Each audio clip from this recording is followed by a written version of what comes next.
Então, entrando aqui na questão do projeto de pesquisa, né, que seria...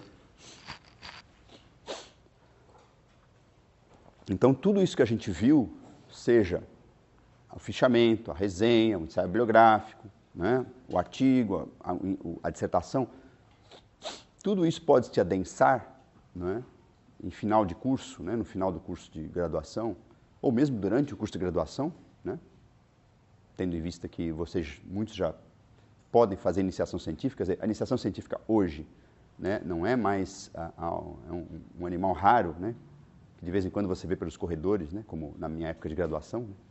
Iniciação científica a gente ouvia falar, mas não sabia direito o que era, né, aonde tinha, né, onde podia ser visto. Né. Bolsa, então, né. Hoje não é tão, embora obviamente ainda, né, seja uma atuação relativamente restrita na graduação, né, para todo mundo, mas ela é, sobretudo aqui na Universidade de São Paulo, a iniciação científica hoje ela está relativamente acessível ao graduando. Mesmo sem bolsa, quer dizer, supondo que você queira ter uma experiência de pesquisa certificada, né, com certificado, né, com orientação, né, você pode ter.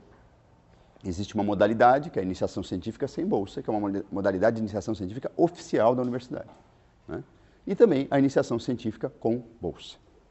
Bom, o nosso projeto que nós pedimos aqui na iniciação científica da Universidade de São Paulo é um projeto resumido.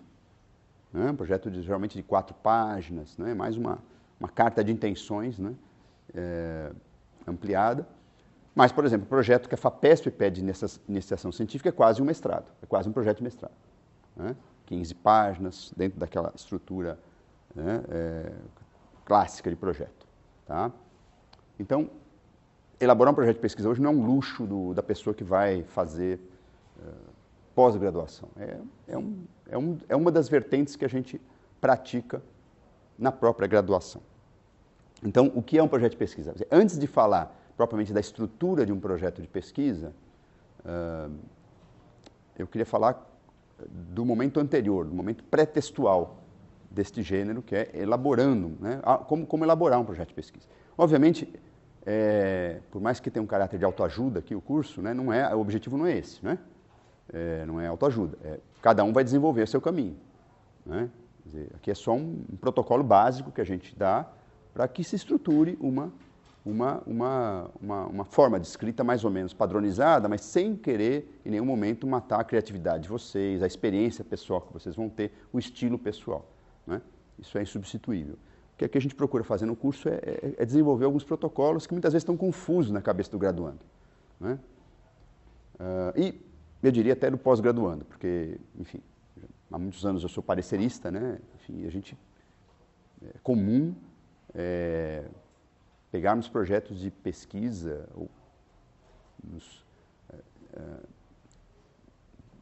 é comum assim toparmos aí com projetos de pesquisa de doutorandos muitas vezes, ou de mestrandos, ou de futuros mestrandos, futuros doutorandos, projetos de doutorado, de mestrado, que estão mal estruturados.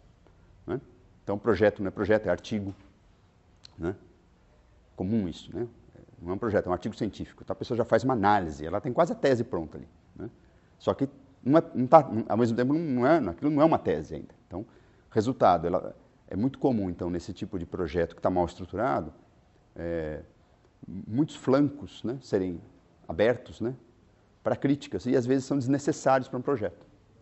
Esses flancos são desnecessários para um bom projeto, mas muitas vezes o autor, na insegurança de desenvolver o tema, abre flancos, abre portas, né, e, enfim, ele pode ser criticado e às vezes aquele tema, aquele subtema que ele desenvolveu não interessa para um projeto. Então nós vamos discutir isso daqui a pouco. Antes de, então, pensarmos um projeto, né, antes de discutirmos as partes escritas de um projeto, né, vamos pensar como elaborar um projeto. Né?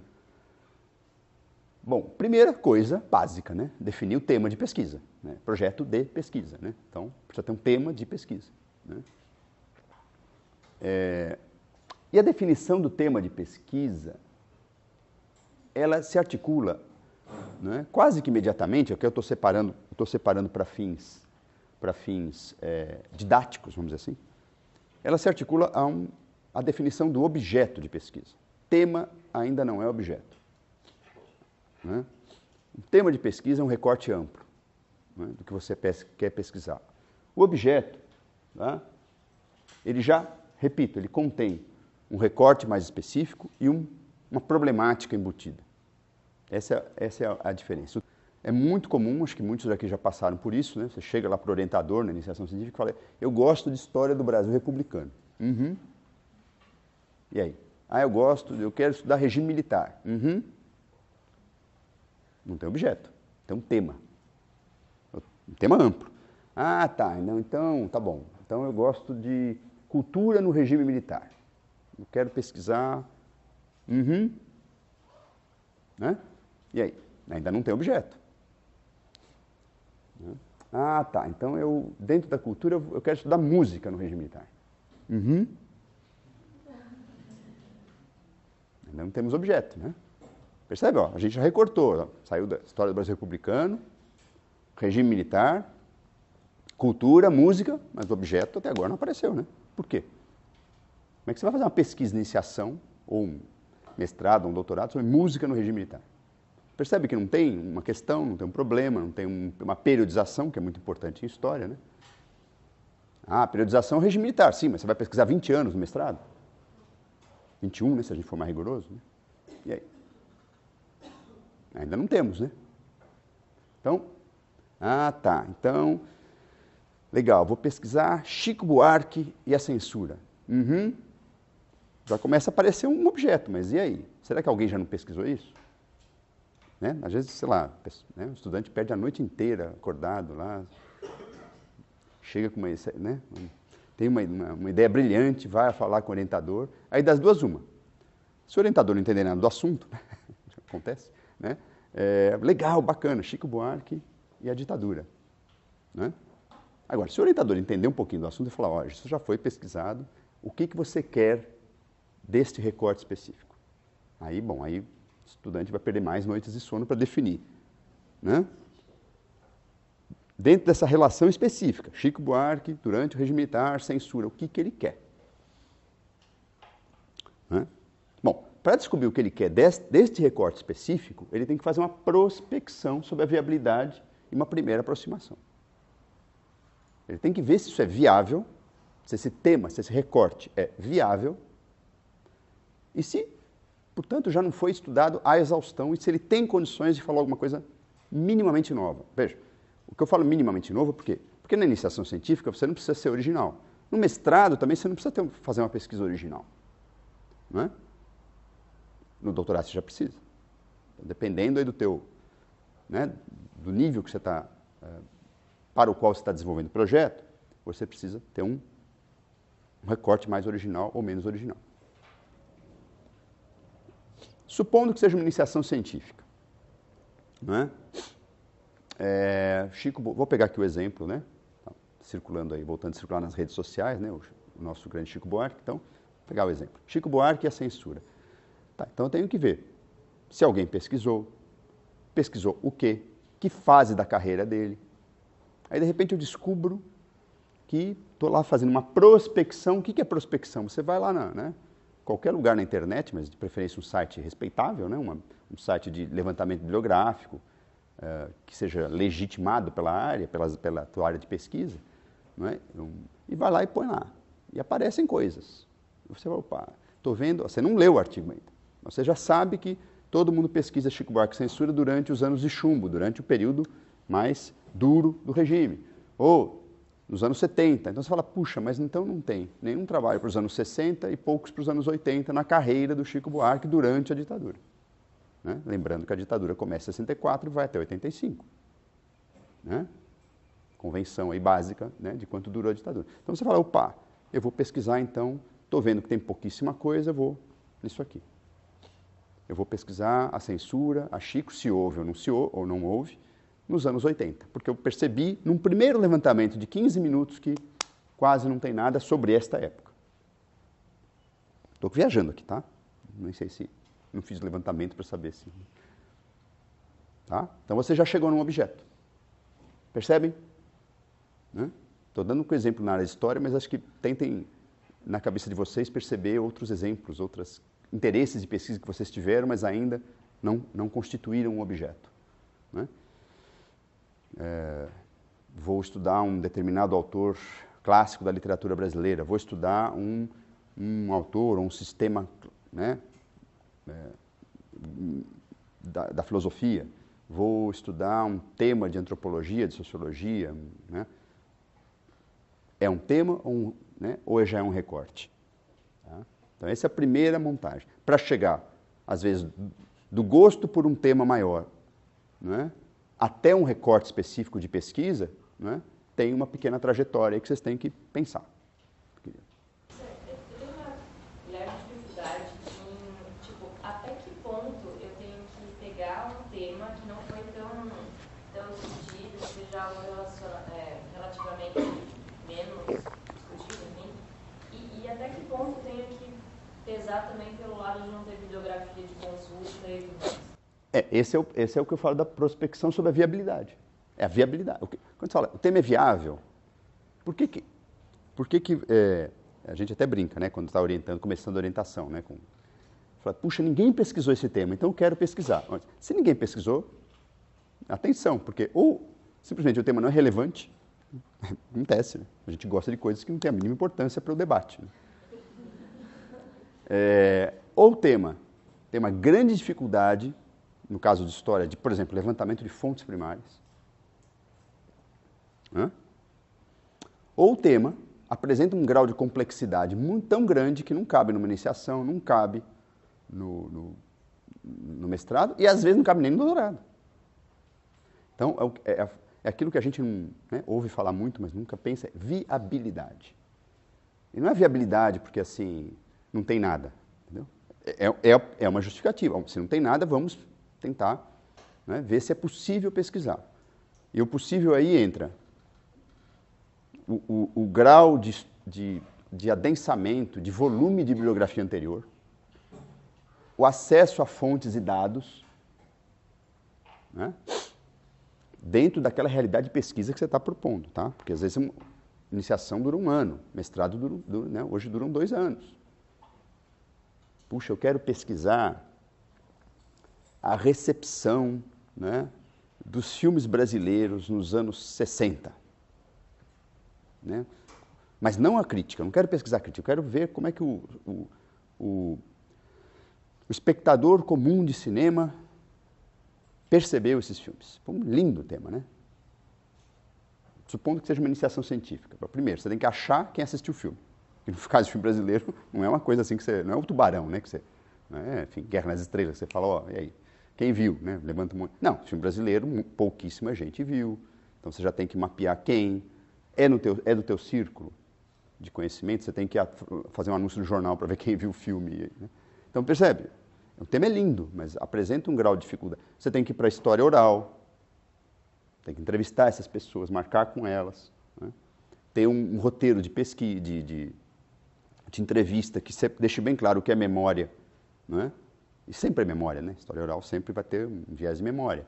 Mas também tentar, dentro desse viés de memória, perceber uma experiência que foi incorporada, que vem da época, uma experiência estética, cultural, em 1 ano. Né? Então, o tema é bacana, o tema é interessante, mas ele é inviável, dentro de uma determinada realidade de pesquisa. Supondo que você consiga ter acesso, lá no doutorado, no mestrado, acesso a cartas que um cineasta lá brasileiro, lá que atuava nos anos 60, recebeu e guardou. Supondo que ele tenha guardado essas cartas de fãs, né, e de espectadores, e falando sobre os filmes, que não sejam críticos necessariamente, críticos profissionais. Ele guardou isso e de repente você conhece a filha, a viúva, o próprio cineasta, né? E ele, pô, que legal, toma aqui. Opa, aí dá certo. Prospecção. Prospecção sobre viabilidade. Então, às vezes, existem temas que nos empolgam muito, que são legais, que são bacanas, mas são inviáveis. Porque às vezes o objeto nos empolga tanto, a gente já define o objeto, já sai escrevendo o projeto, e você vai se preocupar com fonte primária, né, lá na frente. Não dá certo. Então, tudo isso, veja, definição do tema, que é o gosto que vocês têm por um determinado tema amplo, isso é legal, né? Eu sou contra, acho que hoje a maior parte dos professores é contra especialização precoce na graduação, né? Essa coisa de seja um especialista num tema já desde o segundo ano, né? Não é legal, né? A graduação é um momento de vocês mapearem, terem uma formação ampla, ouvirem perspectivas metodológicas, ideológicas, né, diferenciadas, né, sobre um determinado campo que vocês estão se formando. Porque a especialização precoce ela vai te impedindo de conhecer o debate de uma área. Aí você vai dar aula, você fica... É aquele docente de um tema só. Saiu do tema, ele não consegue... Não tem flexibilidade. Por quê? Porque às vezes tem um excesso de especialização ou um excesso de rejeição por outros temas, que não seja aquele que ele gosta, na graduação. Então, lutem contra isso. Acho que é normal ter um gosto, né? É normal, ter um determinado gosto por um determinado tema, um determinado campo de estudos, mas... Então, o que acontece? Mas, de qualquer forma, na iniciação científica, no caso da graduação, já é importante, dentro desse gosto geral, escolher uma questão específica. Que muitas vezes vocês nem vão seguir num eventual mestrado ou doutorado. Mas já é um exercício de pesquisa. E o exercício de pesquisa tem que delimitar. Como é que se delimita? É viável, tem bibliografia, tem fontes e dados, né? Então, esse é o caminho, o primeiro caminho da definição do tema para a definição do objeto. Está claro essa fronteira muito, às vezes, tênue entre os dois? Por que é tênue? Porque, às vezes, é comum, na própria nomenclatura, tema, o professor fala, qual é o seu tema de pesquisa? Ele já está querendo perguntar qual é o seu objeto de pesquisa. É que eu estou sendo um pouco mais rigoroso na nomenclatura, mas é muito comum vocês encontrarem tema por objeto, né? E objeto por tema, quer dizer, tá? No dia a dia acadêmico. Mas o que eu estou sendo um pouquinho mais técnico para a gente, né, desenvolver aqui. Legal, definiu tema, objeto já se mostrou minimamente viável. Quem escreveu sobre esse negócio? Mas aí é uma primeira aproximação. É uma primeira aproximação. Você não vai... Você vai... né? Você vai olhar, ver, fazer aí é uma aproximação bem assim, inicial. O levantamento bibliográfico, que é essa aproximação em relação à bibliografia sobre o teu tema mais adensada, mais alentada, mais volumosa, ela é muito importante no projeto de pesquisa. E, aliás, eu diria que é um dos maiores problemas que existe em projeto de pesquisa. Fraquíssimo levantamento bibliográfico. É um problemão. Eu também digo isso com experiência de enfim, mais de 20 anos de pareceres aí, né? Por quê? Por que é um problemão? Porque os levantamentos são, via de regra, incompletos. É muito comum no Brasil levantamentos, mesmo de mestrado e até de doutorado. Até doutorado. Não estou falando também porque eu estou imaginando, não. Eu já vi isso. Os levantamentos geralmente ficam restritos a livros. Nos últimos anos tem mudado esse quadro. As pessoas estão mais atentas a levantamentos, até porque eu acho que o nível de competição entre projetos está muito alto, então todo mundo fica muito atento a detalhes. Mas era comum encontrar, né, um projeto, até de doutorado, com levantamentos bibliográficos genéricos, amplos, né, incompletos, né? E é a última coisa do projeto escrito, né? Bibliografia, né? Mas é a primeira coisa que você tem que fazer quando vocês estão elaborando o projeto, depois da definição do objeto, né? Aí tem uma inversão, né, de procedimento, né? Quando vocês estão elaborando é a primeira, quando vocês estão escrevendo é a última coisa que vocês vão depois escrever. Então, como fazer um levantamento bibliográfico, né? Tem ferramenta e tem procedimento. Por exemplo, encontrar uma boa cartografia bibliográfica, um bom ensaio bibliográfico sobre aquele tema que vocês estão entrando. Ajuda muito. Porque no ensaio, se for um bom ensaio, ele vai dizer quem é clássico no domínio, qual autor, enfim, aponta para uma revisão, quais os principais debates, quem está produzindo assim em último momento, né?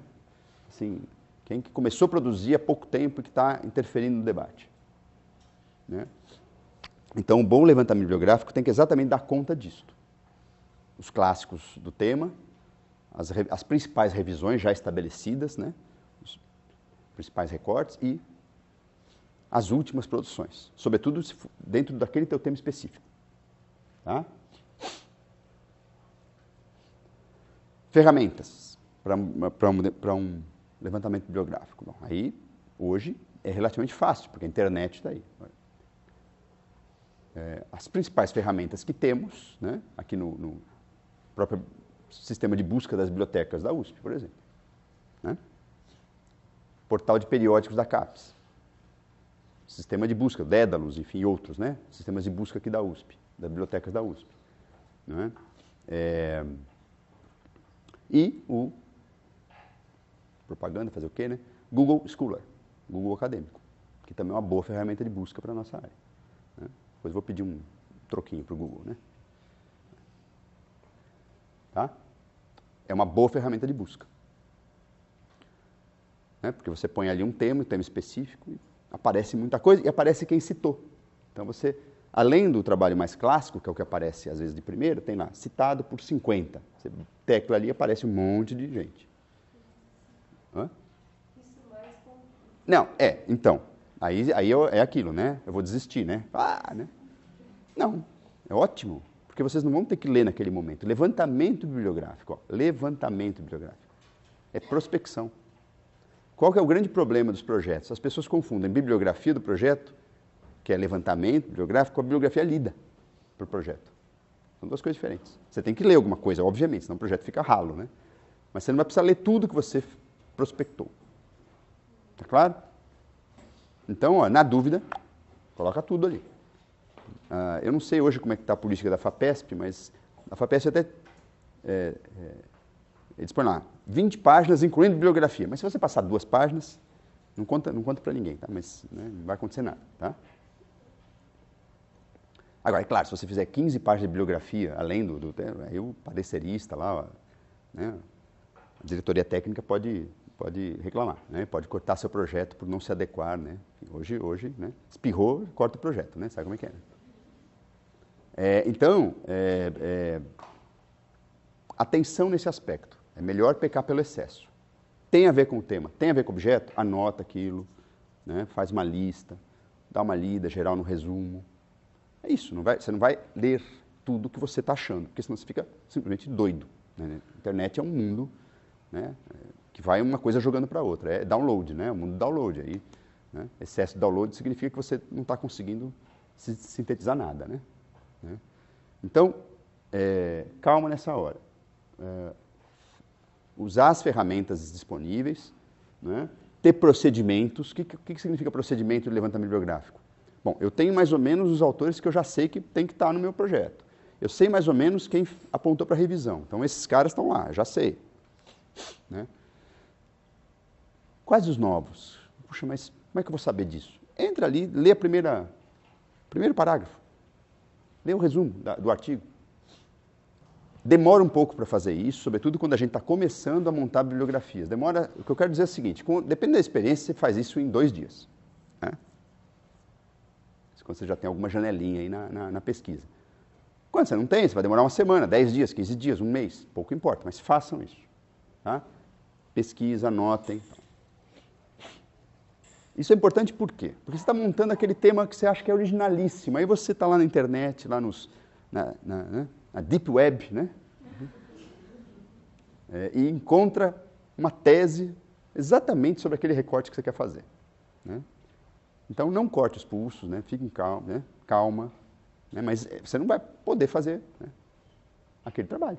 Você vai ter que pensar num outro objeto. É melhor fazer isso antes de elaborar o projeto e antes de entrar no mestrado do que no final. Né? Eu lembro que eu estava no meu mestrado, inclusive, é claro que não tinha internet naquela época, não tinha, enfim. Era tudo na fichinha da biblioteca, era tudo um pouco de... Né, mapear nos congressos, né, da AMPU, no caso da Associação Nacional de História, né, saber o que estava sendo pesquisado. De repente, lá no último ano, eu descobri uma pessoa que estava exatamente fazendo o que eu queria fazer. Assim, pelo menos em termos de tema. Falei, bom, e agora, né? Aí descobri que o caminho era outro da pessoa, né? Ufa, né? Quer dizer, procurei, mandei lá, já existia e-mail, mandei, né? Também não é tão antigo assim, e mandei uma mensagem, a pessoa respondeu, falou, não, meu caminho, aí peguei um livro, né? Consegui lá ter acesso à tese, né? Vocês não imaginam que era ter acesso a uma tese de mestrado nos anos 80, 90, né? Era começo dos anos 90, era uma proeza, né? Tinha que ir até Campinas, né? Por exemplo, na Unicamp. Se uma tese estivesse sendo desenvolvida na Universidade Federal da Bahia, de Pernambuco, você tinha que torcer para ela um dia cair aqui no seu colo, ou você topar com essa pesquisa num congresso de história. Então, hoje não, hoje é muito mais tranquilo. Basicamente, todas as teses estão online, né? Os artigos estão online, quer dizer, então, dá para fazer levantamento bibliográfico na frente de uma tela, além de ir na biblioteca, além de ir obviamente, além de ir para uma biblioteca física, né? Dá para fazer também na internet. Tá?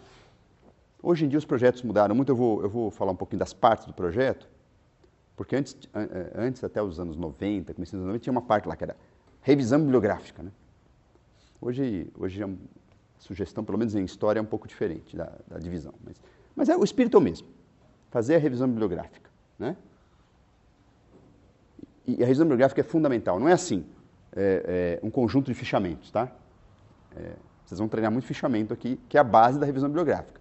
Mas uma revisão bibliográfica não é uma soma de fichamentos. A revisão bibliográfica é organizar um pouco o debate naquele tema de pesquisa que vocês estão se propondo a entrar e saber se situar nesse tema. Né? Que é um exercício difícil na graduação e mesmo no mestrado. Não é tão fácil assim. Fala, não, eu me identifico com essa corrente, eu não me identifico com essa, com aquela. Eu quero pesquisar isso a partir de tal conceito e esses autores é que desenvolveram. Tudo isso é exercício de leitura. Né? Normal aparecer alguma incoerência, tá? Não é um problema isso. Não pode ter uma incoerência teórica muito grande, né? Ou historiográfica. Né? Então, por exemplo, eu vou pesquisar a escravidão no Brasil, né? Eu me apoio de maneira indistinta em dois clássicos, né? Gilberto Freire e Florestan Fernandes. Tudo bem, mas você tem que saber que um está brigando com o outro, né? Porque senão você, lá na tua revisão bibliográfica, sem querer, você fala, bom, são clássicos, eu vou citar e não vou comprar briga com eles, tá bom? Mas você tem que saber, afinal de contas, você vai partir do Gilberto Freire, que pensa escravidão e seu legado de um jeito, ou Florestan, que vai apontar para outras questões, para outro recorte.